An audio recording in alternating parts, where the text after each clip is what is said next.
Good morning and welcome to this week's panel conversation. I'm really happy that you're taking some time out to take a look at this video.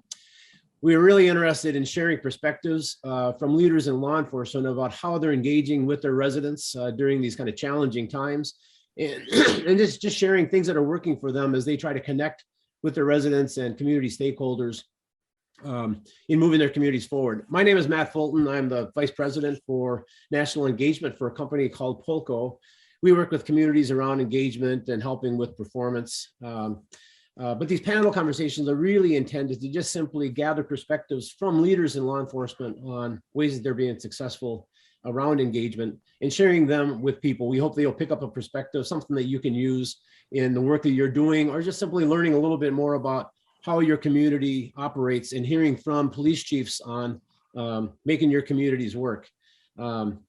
Here's how the day is going to go forward. We'll do a quick introduction of the panelists, and then we will kick into 3 questions that we'll ask each of the panelists.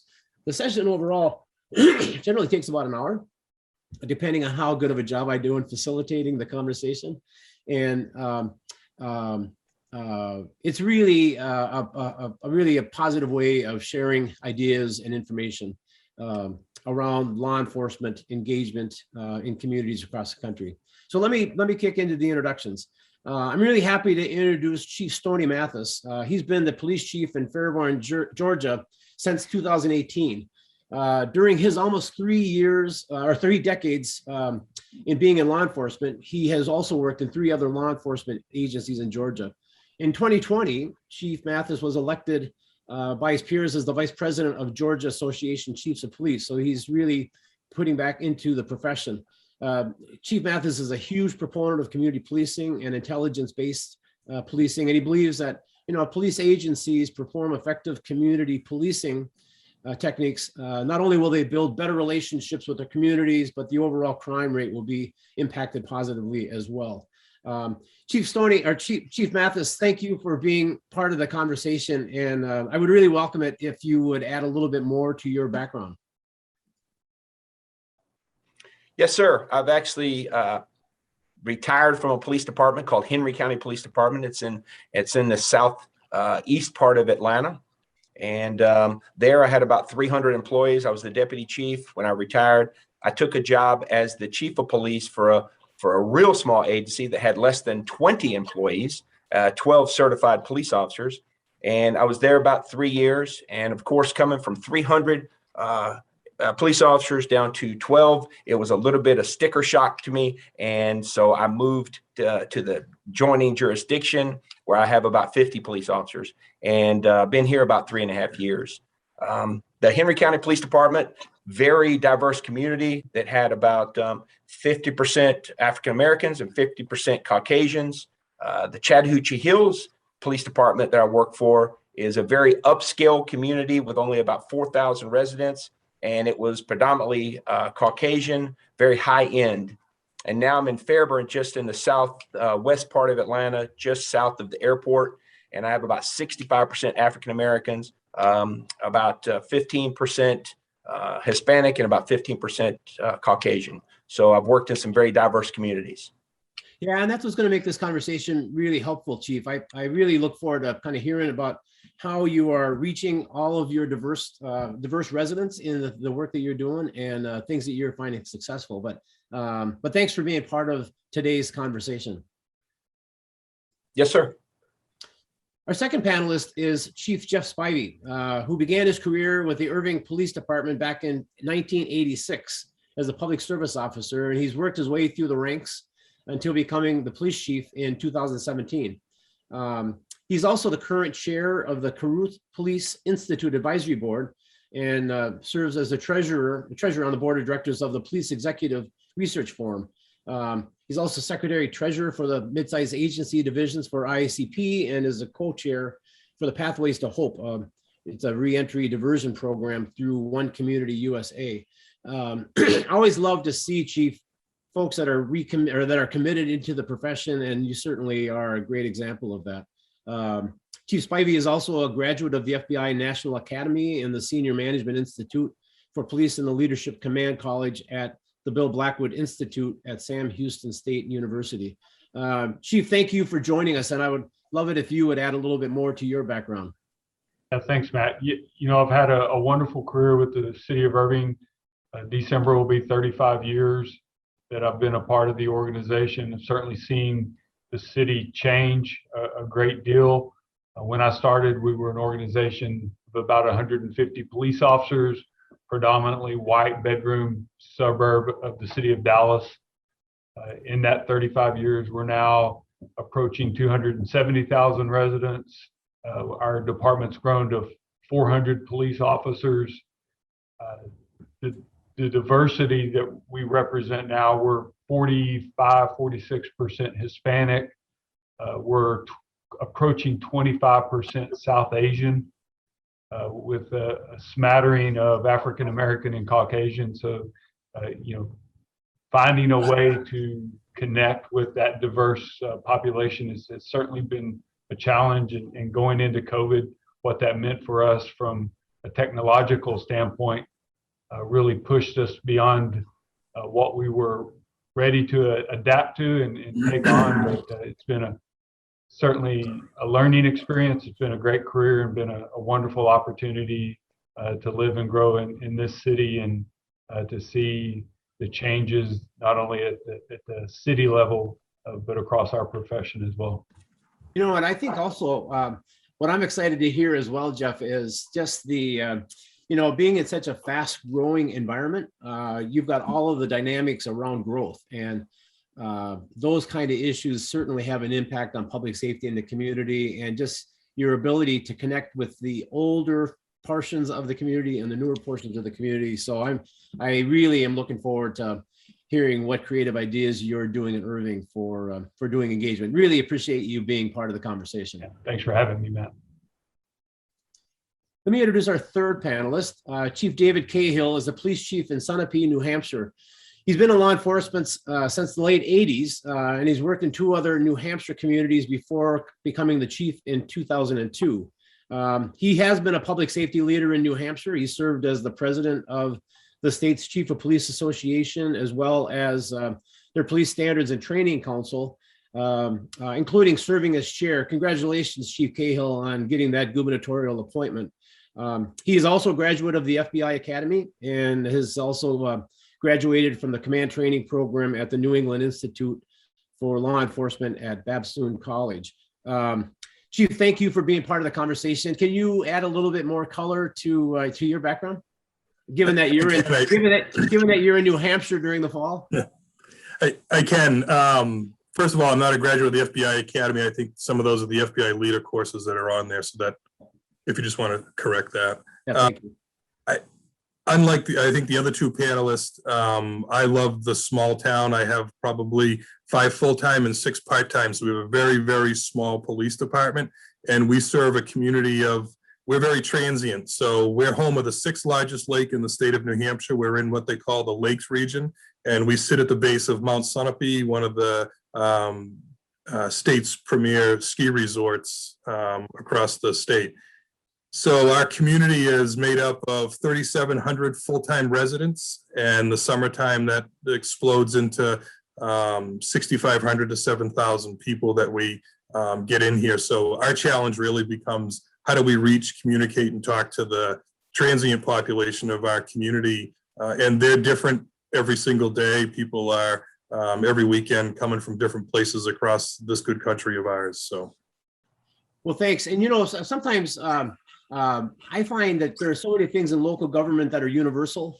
Engagement is one of those. And regardless of the size of the community that you're in or the size of the organization that you're running, the responsibilities for engaging in the community and making it work in your community remains kind of constant across. The challenges that y'all face are different, but the purpose behind connecting residents with the decisions that are made on their behalf is a pretty universal value. And so I'm excited to hear you bring the unique perspective of being just a real strong tourist economy. And so how do you engage with your residents and those people who are coming out to just really enjoy their time? Yes. Really appreciate you being part of the conversation. So thanks. Well, thank you for including me. I appreciate it. let's kick into the conversation. We're talking about putting police needs and expectations into a community context. You know, engagement has never been easy. Just the way the local government is structured and the way that people's lives are busy just really makes it a challenge to help people engage effectively in their communities. And then you throw on COVID and all of the civil unrest and the political divisiveness and all of those things that are impacting communities across the country. Engagement becomes all that much more important because of the importance of just helping people to feel like they're getting, that their voices are being heard and their investment in their communities are being recognized. And so the conversation that we want to have today is around that topic. Here's a graph. We did a national administration of a survey, 2018 and 2020, about resident perspectives around local law enforcement services. And these are the priorities, or the ranking of the priorities. And while the report was really pretty amazing in terms of just the shift in resident sentiment about policing, a couple of things I wanted to just highlight on this graph, that the areas where the priority actually increased with residents is increasing connection with the community and increasing resident accessibility to police. In other words, residents are wanting to have a greater connection with law enforcement agencies and in the work that is being done and the decisions that are being made. And so that's what makes these conversations all that much more important. Just to follow up on that defined priority that we have found. So there's three questions that I want to explore with each of you today. The first one is, what role should the community play in guiding and influencing police services in your community? The second is, what strategies are you using for managing community expectations? There's a lot of chiefs that have told me that once you understand what the needs are, how do you go about managing those expectations in a successful way? And then finally, you know, how are you finding out resident needs and expectations and priorities? What tools and techniques are you doing? And with this particular question, I'm really excited to hear about those creative things that you're doing to reach those harder to reach populations, and things that are ways that you're engaging that may be a creative way that you want to share with others that are working well for you. So with that, let's kind of kick into the question. And Chief Mathis, I'd like to start with you. Can you talk about the role that the community plays in guiding and influencing the delivery of police services in Fairburn? Yes, sir. My personal and professional opinion is that the communities play a significant role in the police services that we deliver. As a matter of fact, I don't see how a police chief can provide any law enforcement services without the citizens' input. I think because each community is so different in size, location in the country, demographics. I think a police chief should go in and kind of assess this community and find out what type of police services they want, and then tailor make their police services for those particular communities. Just like I mentioned earlier, the Henry County Police Department, it was a very large, or it was a large community with different pockets of population, and each pocket of those populations expected a little bit different police services. So I think it's important that police chiefs counsel the community. I think it's important that we educate the community on police services that we provide, but it's up to them on what type of police services they want. One thing, I was just in a community meeting the other day, and I was going over the Part 1 crimes, and I've been in the city of Fairburn for 3 years, and I've reduced the Part 1 crimes by 50%.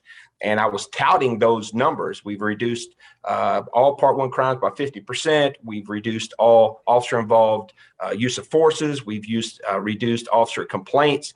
And a lady in the crowd stuck her hand up and said, "Chief, all that's fine and dandy, but what are you going to do about the people speeding through my neighborhood?" So what I did is I put together a directed patrol, sent to that neighborhood. We did it for a couple of days, came out for a couple of days. Over about a 3-week period, we spent about 5 or 6 days in there. And she sent me this glowing letter of how important it was that I identified her needs and I addressed her needs. So sometimes what we as police chiefs thinks the most important thing going on in the community, every individual person may differ from that and think what their needs are more important. So we also have to look at the bigger picture of the crime rate for sure, but a lot of citizens have different individual needs. Do you sense that the value that the council places or the community places on getting resident input has increased, kind of given the pandemic? Or some of the Oh, other I think it's increased for sure. Matter of fact, if you look around the country, anytime they hire a police chief now, more and more cities are asking for input from the community during the hiring process of a police chief. So I do believe at least we've identified the fact that the community are the people that's most important, and those are the people we serve. Got it. Yeah, thank you very much. That was great. Chief Spivey, can you share with us what role the community plays in Irving in influencing the delivery of services in your community? Yeah, absolutely. I don't want to sound like the echo chamber for Chief Mathis, but he's absolutely correct. And, you know, us paying attention to the voice of our community is so very important for developing strategies to address those issues. I'm glad to hear that speeding in neighborhoods isn't just an Irving issue. You know, we can, although we've had the lowest amount of crime that we've had in decades, our shootings have gone up over the last 2 years. Our homicides have gone up over the last 2 years. Aggravated assaults have gone up. But I don't get any emails or phone calls on a daily basis about any of those issues. I get emails and phone calls on speeding through neighborhood, cars parked blocking sidewalks, you know, homelessness. And I don't know if we're going to have an opportunity to talk about the homeless issue and the mental health issues that I think are becoming the most prominent need of our communities, and where they're looking to have those needs addressed is with the police department. You know, we're the most visible form of government. We're available 24 hours a day, 7 days a week. We're a 3-digit phone call away from having those services delivered. And even though when we look at homelessness, when we look at mental health, aren't really issues that the police are best suited to handle, those are the things that our community expects us to deal with. And so trying to balance our ability to effectively handle those needs with educating our community on what our limitations are as government to address those needs, I think will continue to be a prominent challenge for us in policing. You know, Chief, thanks for bringing up the mental health issue and the homelessness issue. We don't have specific questions that are focused on those two topics, but as we start thinking about how do you manage expectations with the next question, I'd love for you to kind of bring in those two topics into the conversation about how do you balance those needs? Because I think you're right, it's a balance between the responsibilities that you do as a department on all of those daily activities and those huge issues that are impacting the quality of life in the community. And so I'm glad you brought those up. Do you find that the needs of your community vary much geographically? I think yes and no. I mean, parking and traffic issues are universal across our community, no matter the demographics, no matter the socioeconomics of those neighborhoods. Those are issues that resonate with all of those community members. I think where the differences exist, certainly, I talked about Irving's cultural diversity. Our socioeconomic diversity is just as vast. We're home to 6 Fortune 500 world headquarters, and we're home to, you know, a school district where 98% of our kids receive free meals in the schools. So, you know, from a socioeconomic standpoint, our gated communities aren't demanding police services to stop violent crime, to stop drug dealing, where our apartment communities, where those crimes tend to occur, you know, are constantly reaching out. How do we address the violence that's occurring in and around our communities? And so, you know, for the crime perspective is certainly different. The disorder, the nuisance calls are across the board. Yeah, no, I really appreciate that. Thanks so much for that insight.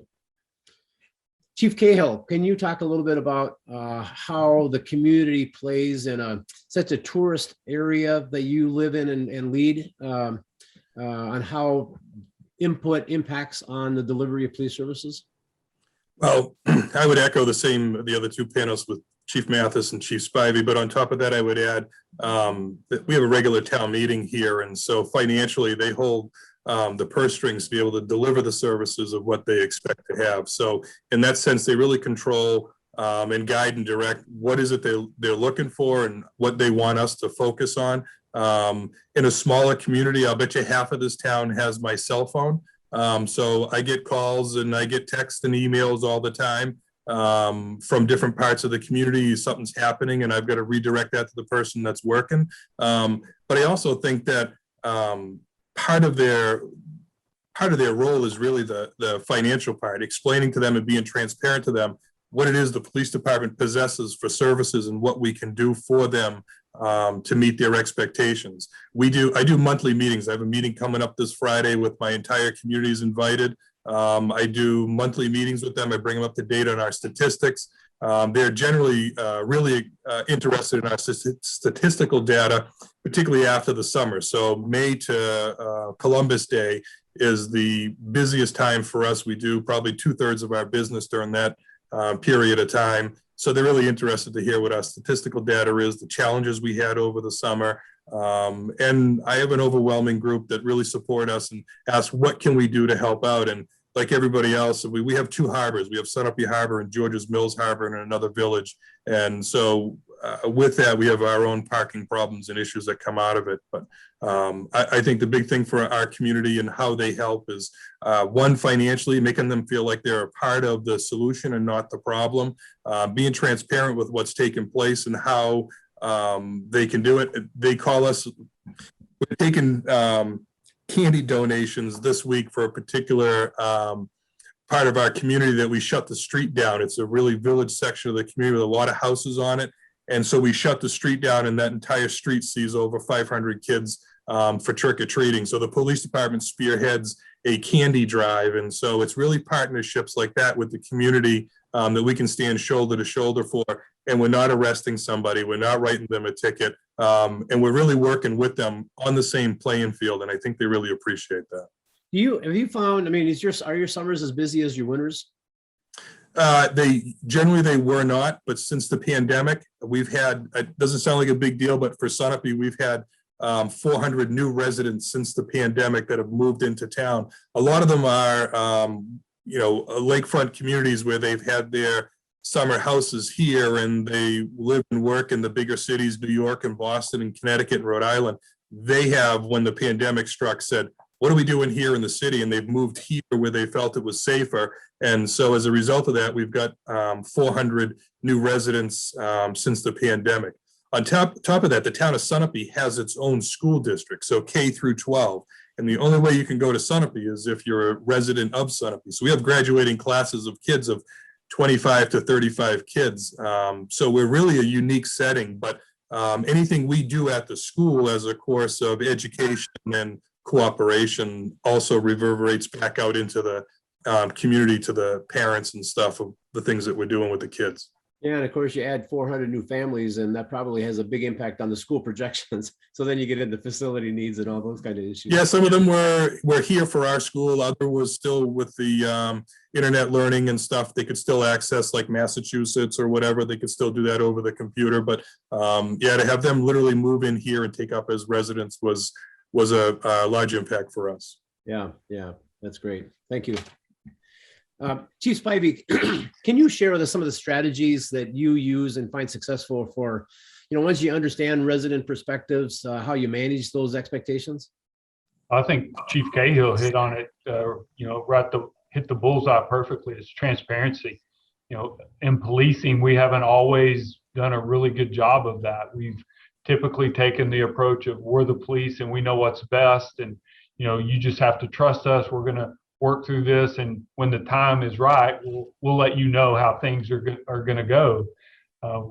That shift in public expectation has really occurred over the last 5 or 6 years, where we have to be more intentional of sharing what we're doing, of explaining the tactics that we're taking, of, being open to that criticism without taking offense, and adjusting the services we provide accordingly. So in order to do that, I think we have to be more out in the public Certainly the pandemic has forced us into the virtual reality that I don't believe is very conducive to making those connections that police need to make in order to understand the needs or the expectations of our community. But it's the reality that we faced, and we've all had to make that transition.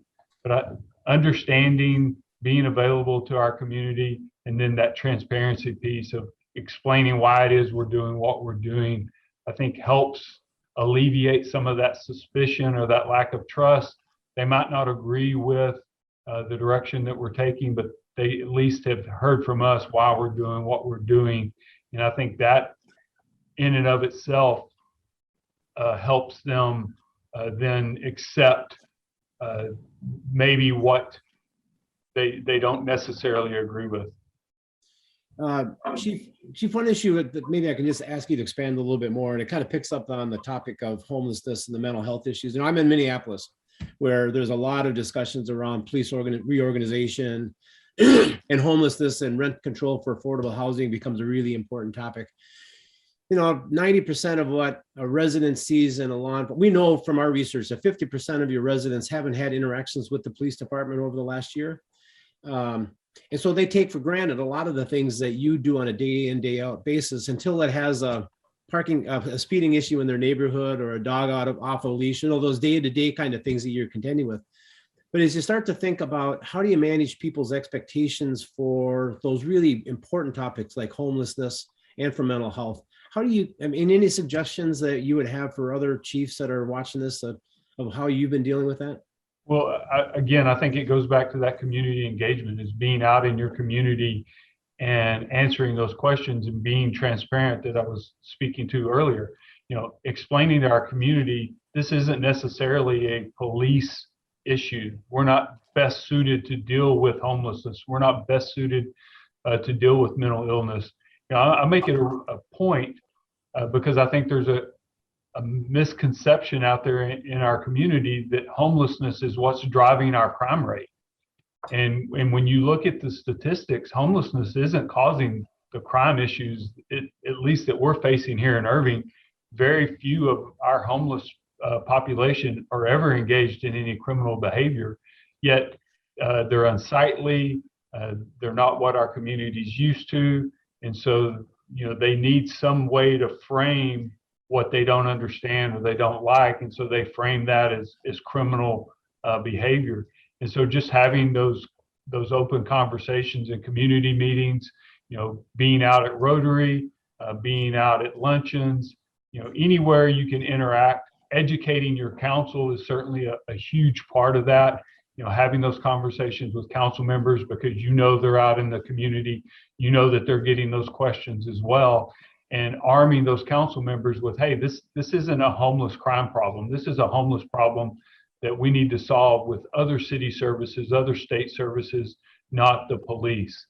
At the city of Irving, we've really taken an initiative from the police level of we can't get any one person to own it. So like all cops tend to do across the country, we'll own it ourselves and we'll bring the resources to bear necessary to deal with it. Cops are traditionally problem solvers. When we see something that's broke, we want to jump in and fix it.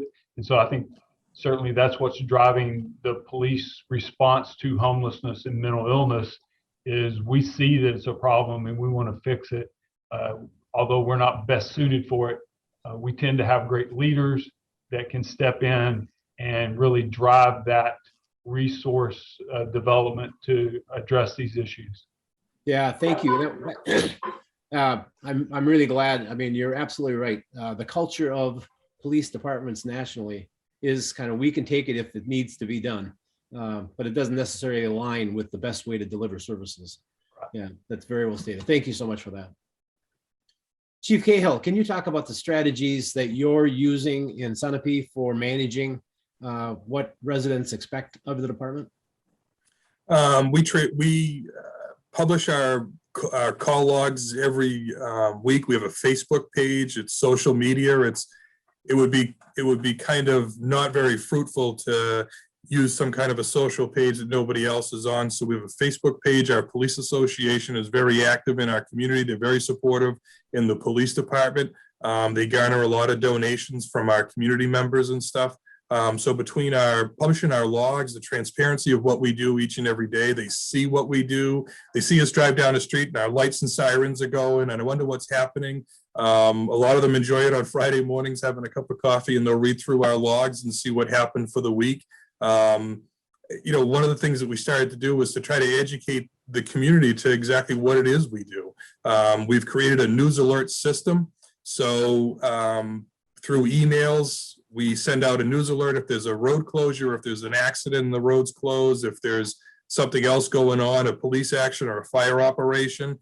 We have a news alert system we send out to every email and cell phone that we have. And that's something we created internally for our community. So they're all accessible to that, and they get news and information almost immediately as it's taking place.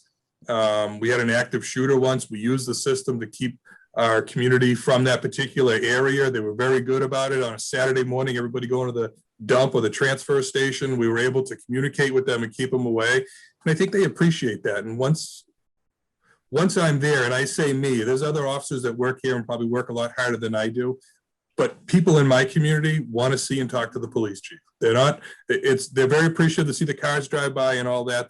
They're appreciative for the traffic enforcement, but they do want to talk to their chief. They want to see their chief, and they want to know that he exists and he's there. And so I try to be every place that I need to be that's important for meetings and being able to reach the community. So I think through a lot of those operations, I'm able to at least be accessible to the community. They can call, someone a call with complaints and someone a call with accolades and support. And I think all in all, it's an even playing field for everybody to have.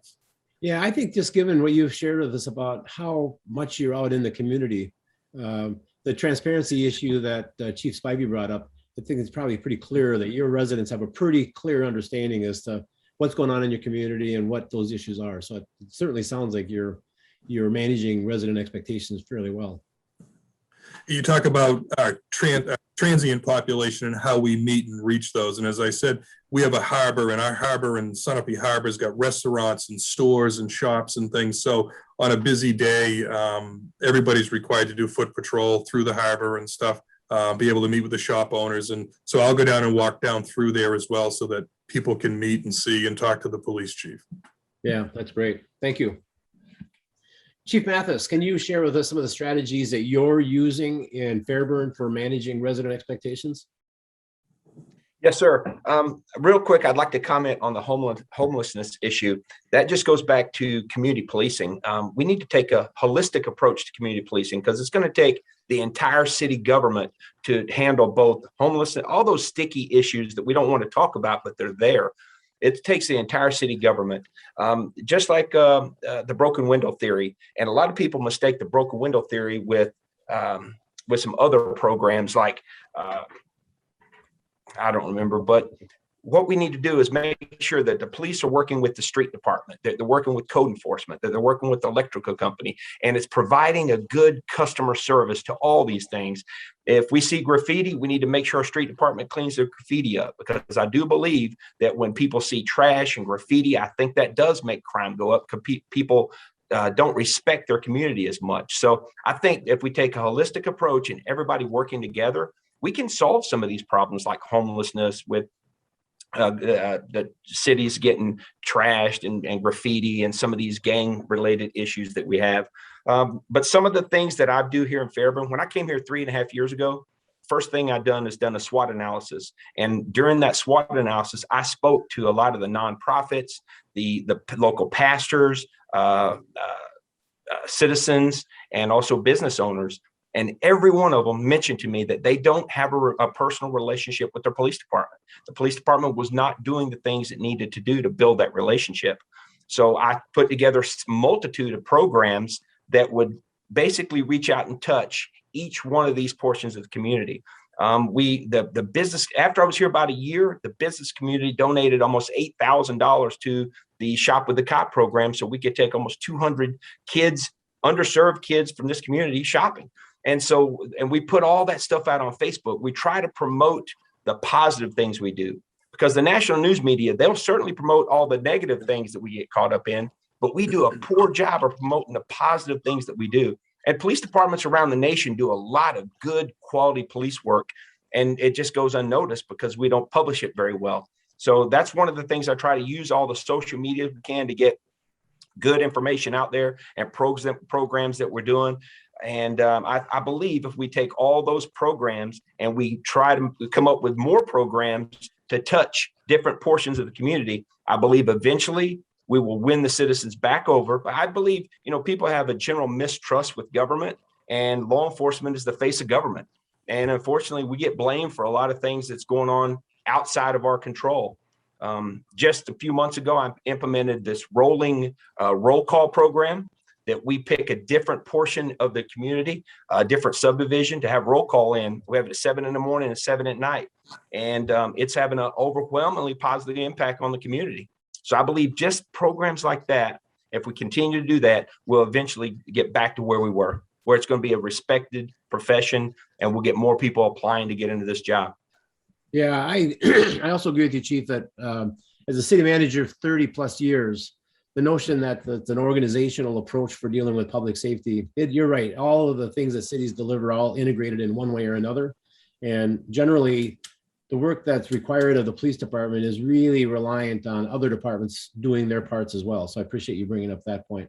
And I'd love to learn a little bit more in the next question about the rolling, your rolling roll call approach, because we're going to be getting into that topic on how you're actually accomplishing the engagement. So thanks for your insights on this particular question. Let's jump over to the third question. And Chief Cahill, I'd like to start with you on this one. Can you talk about the tools and methods that you're using for understanding what residents' needs are, and then how do you kind of track your overall performance? So we'll track our performance by our calls for service. So that's something simply that anybody can do if there's a call or a complaint for the speeding or the loitering or whatever the issue may be in a particular neighborhood or a particular area of town. Any of the officers can come in, look through their calls for service or other calls for service to find out what's happening, how they can direct their patrols in different neighborhoods. One of the things that we did about a year or two ago was had a survey done and sent it out to the community to try to find out what more do they want to see? Are we hitting the mark? What are the top 5 crimes that they're concerned about? Are they the same concerns as ours? I think, as my fellow panelists said, it's absolutely useless if you're believing that you know everything, and as police chief, and I'm directing everything in a direction, but the community is completely off in another direction, saying, no, this is what we're concerned about and where we want to go. So we've instituted some surveys that we've done with a company close by us here, with working with Norwich University as well, to try to formulate questions and talk with the ideas of how we redirect or how we direct our services. So those are some of the tools that we use. I back to say the best tool I think that I found has been our monthly meetings and being able to talk to people. And I tell everybody probably about 3% of what happens within this police facility is top secret. Beyond that, if you don't know what's going on, then you should be asking me. I'll be happy to share information with you. A lot of information is there. I give tours of our police department. I want them to see our patrol boat. I want them to see our patrol cars. So when they hear the Sunapee police or know what the Sunapee police, they have an idea. It's not a kept secret. Our front doors are wide open and they're never locked all day long. So if you don't know what's going on, I tell them it's essentially really, you need to ask that question. It's your fault, because I'm willing to share any information that we have here. Chief, how many people come out to your town hall or your annual town meeting? So we don't have annual town meetings, but I have monthly meetings, and I get 40 residents every time that will show up. But I also have a lady in town who does complete cooking for me. It's cookies, it's breakfast sandwiches. I'm convinced a lot of them show up for the food, but the kind of support that we get. But she, they do all the cooking, but I get 40 people who will show up. We have very good interactions with them. Some people will show up and they're upset about a particular issue that's coming. I think, as one of the panelists said, I'm not offended by that. I'm prepared to be criticized, and I'm willing to work with somebody if they want to hear both sides of what's happening. And I think the dialogue and being open and really putting myself out there in front of this community meeting that we hold monthly is really an example that we're here to work with you, and that's what we want to do. Yeah, I think that's a great example of being transparent and being engaged in the community. Just curious, are the 40 people generally the same from month to month, or does it vary around? There's a small group of them. There's a retired group of teachers that come in. So what I've been doing is if I bring out a particular point or we talk about something that's taken place or happened, I'll swear them all in as ambassadors of our meeting, and they need to go out onto the street by telling other people things that they've seen and heard at this coffee meeting with the chief and stuff. So, but the word does get out of there. I had 2 phone calls today. People were afraid they already missed the monthly meeting and stuff. So people that hadn't shown up in the past and stuff. But it is nice, and it is a privilege to know the people in the community. As small as we are, I feel like I know just about everybody. So Yeah, though, swearing them in as ambassadors puts that forced pressure on them to do their duties. So that's a very creative way to engage. That's right. Yeah, thank you. Chief Spivey, can you share with us a little bit about the tools and methods that you're using for understanding resident expectations, and then talk about how you are tracking your performance? I think the primary tool we use at the city level is we do a citizen survey every 2 years. And in that citizen survey, we track our performance survey to survey based on, how safe people feel on their street, how safe they feel in their neighborhoods or in their parks, how often they see a police car, if they've had any interactions with the police. So I think that's the most or the best example I would use of how we're measuring our citizen engagement and how we're measuring our citizen satisfaction with the police department. But that's only done every 2 years. I think the most important way to measure how you're doing with your organization's trust level with your community is just being out there in the public. And we have a number of programs where we engage our residents on a weekly basis, whether it's through our citizens police academies, to Chief Cahill's point, swearing them in as ambassadors at every graduation. That's what I don't swear them in. I'm going to steal that from Chief Cahill. That's great, but I do explain to them that they are, now that they've been through the academy, their responsibility is to go out and be ambassadors for us and explain what they've learned and how they feel about the police now that they've been through this and how they understand it. But one of our most signature programs, and it's certainly helped us connect the best, is our barbershop program. We call it Shop Talk. We started in the African American community back in 2016. We started putting police officers in barbershops. We started connecting with those shop owners. Once a quarter, I bring those shop owners into a luncheon where I buy them lunch, and we talk about what's happening in the community. We talk about what they're hearing from their customers, any issues that they have, and it's really allowed us to connect with our African American community. And we just recently expanded it into Hispanic barbershops. And in 2016, we started with one shop. We're now approaching 40 barbershops that are a part of this program. And what we've seen is they've now taken it upon themselves to connect with each other. So you have this group of barbershop owners in both the African American community and Hispanic community working together to solve the needs of their community. They're doing back to school drives. They're hosting toy drives. They're doing clothing distributions. So it's really been encouraging to see these owners recognize the need and their ability to address those needs as business owners and come together, under this police umbrella, although we've really just stepped back and allow them to take on that role. And I think that's really demonstrating how well we're doing within the communities. The communities no longer relying on us to solve their problems. They've found an opportunity to address their own needs. I tell you what, Chief, congratulations on that barbershop approach. I've been doing these conversations for a year now. You're the first city that has identified kind of that barbershop climate and environment for reaching kind of your harder to reach populations sometimes, and bringing them together in a very meaningful and very creative way. I just think that is very, very cool. Well, I've got a really dedicated police officer. He was assigned to the gang unit at the time. This was just after the 5 police officers were killed in downtown Dallas in 2016. He came to me and said, what are we doing? We can't let this happen in Irving. And so I challenged him, what do you think we should be doing? And so his idea was getting in these barbershops. He's an African-American police officer. He goes, those conversations in there are really key to understanding what's happening in our community. The people that go to those shops, they're not going to show up at your community meetings. They're not going to come to your town halls. If you want to connect with them, you need to do it in their environment and on their turf. He's since been recognized with the U.S. Attorney General Award for Community Policing.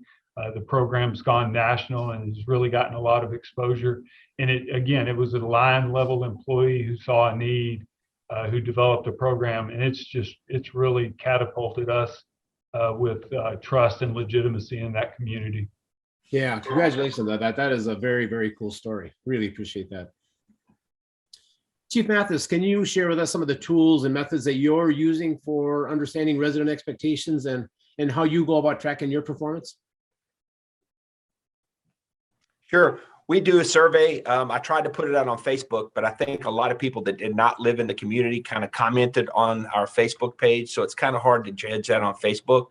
So we have our own electric company in town, our utilities company. So with their bill, we send that out. But again, we'll send that out to, 15, 20,000 people, and we might get 5% return it. Typically, people, if they're happy with you, they don't respond back. Now, if they're upset, they'll respond. But if they're happy, they typically don't. But one of the ways that I've noticed this particular year that the police must be doing a pretty good job is because it's election year. And we've had about 5 or 6 debates with the mayors and some council. Not one time did they bring up law enforcement. So if they didn't bring it up and talk about it at all, I think that means we're doing a pretty good job because it had nothing to do with the election. Some of the things that I've done, we do the Citizens Police Academy, which I'm also going to steal that, swearing them in as ambassadors, because that's a great idea. I'm going to definitely take that. But we offer a female self-defense class that it's a 3-day class to teach women on how to kind of watch out for their surroundings. We actually take them to the range and let them shoot a gun.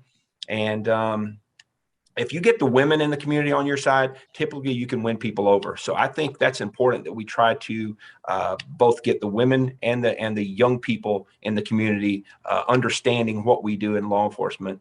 One of the things that I've done 2 years ago when I first came here is a business owner donated $2,000 to us. So I went to Chick-fil-A and bought 200 $10 gift cards. And I put them in Christmas cards and wrote "Merry Christmas, Fairburn Police Department." And I handed them out to certain police officers that on their traffic stops. Now, pull somebody over for a legitimate reason. Don't pull them over just to give them a gift card, but pull them over for a legitimate reason and provide them a gift card and basically say "Merry Christmas" from the Fairburn Police Department. And actually, we had one of the local news stations from Atlanta come down here and do a story on it, and it went over pretty good. So anything that you can do, any program that you can put together to reach the community. The barbershop talk is a great program, and it's worked. And it works best in the African American communities. That's that's their meeting place. It's where they play. They get in there and they talk, they play dominoes, and it's a great meeting place for people in our community. So that's a great idea. That's great. Do you have any recommendations for another law enforcement leader on what you have found really helpful for getting to your diverse populations? What would be the one thing that you would recommend somebody do? It's hard to pinpoint it down at one. The community that I live in right now, the best thing to do is just get out there and talk to people. I think sometimes we don't teach our police officers how to talk to people. And I think some of the millennials that we hire, I know people beat up millennials all the time. I think they add value, but they've never been really taught how to just engage with people. So I think training is one of the most important things. And it's unfortunately so many communities are talking about defunding the police. Because Matt, honestly, when they start defunding the police, training is where they first start taking money from. So we instead of defunding, let's just add more money to the training aspect of what we're doing. Yeah, no, I appreciate that. I totally believe in that, and I'm glad you brought that up. Thanks a lot, Chief. I really appreciated that insight. Thanks. Yes, sir. Well, this has been great. Do any of you have any questions for each other or any additional thoughts that you might want to share with others?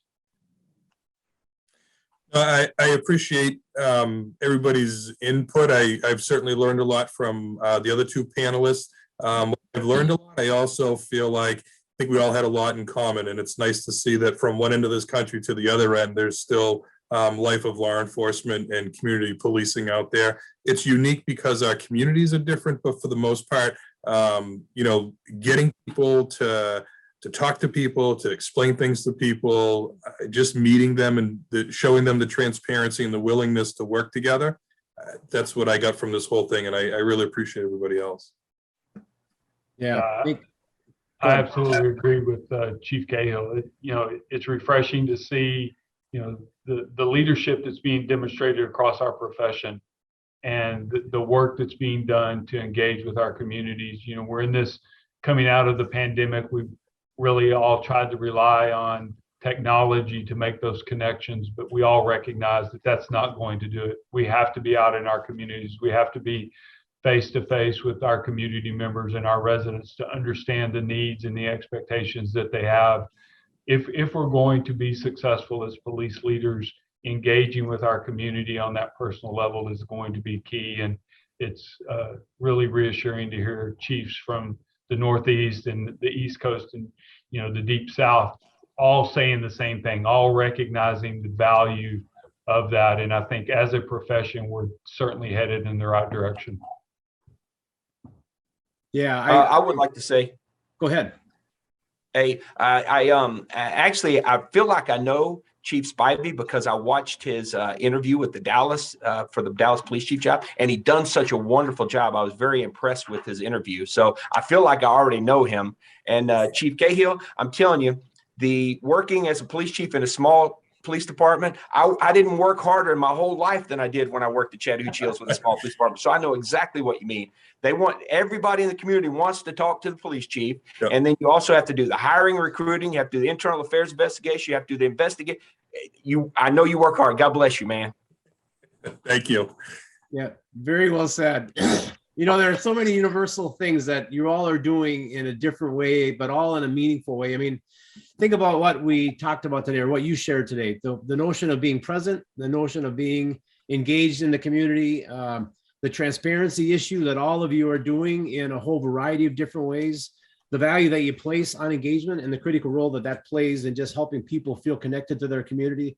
I mean, regardless of the size or the geographic location of where you all are located, this comes across ringing all the time in these panel conversations. It's just a really remarkable thing that people sometimes take it for granted, the value and just the leadership that law enforcement agencies are providing across the country. And, you know, it's not just about public safety, it's really about building the vibrancy and the quality of life in the community. And this was a great conversation. I really, really value the insight that all of you have shared. You know, one of the great things for me is every week I get the opportunity to meet leaders like you, and it just kind of recharges me every time I get into these kind of conversations. I'm going to follow up this panel discussion with just the contact information for each of you so you can connect with each other if you like.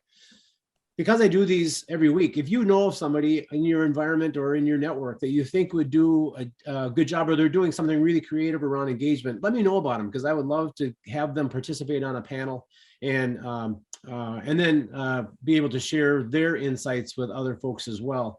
I'll certainly want to get some insights and feedback from you, so I'll connect with you to get thoughts on how we can improve these conversations and what I might do differently I'm actually doing a pretty good job of keeping us within an hour today, so I'm actually proud of myself for that. But we really are trying to just figure out ways to share ideas and things that communities are doing successfully on helping communities feel more a part of their community, and for valuing the work that you're doing as leaders in your community. So let me just kind of wrap it up by thanking you all for being part of the conversation. I really appreciated your insights. It's going to be very helpful as we share it with other folks. As you start seeing these posted on LinkedIn, I will give you a friendly reminder, but please share them with your network on LinkedIn so that others can benefit from your insights as well. But with that, gentlemen, thank you so much for your time. And certainly look forward to reconnecting with you down the road.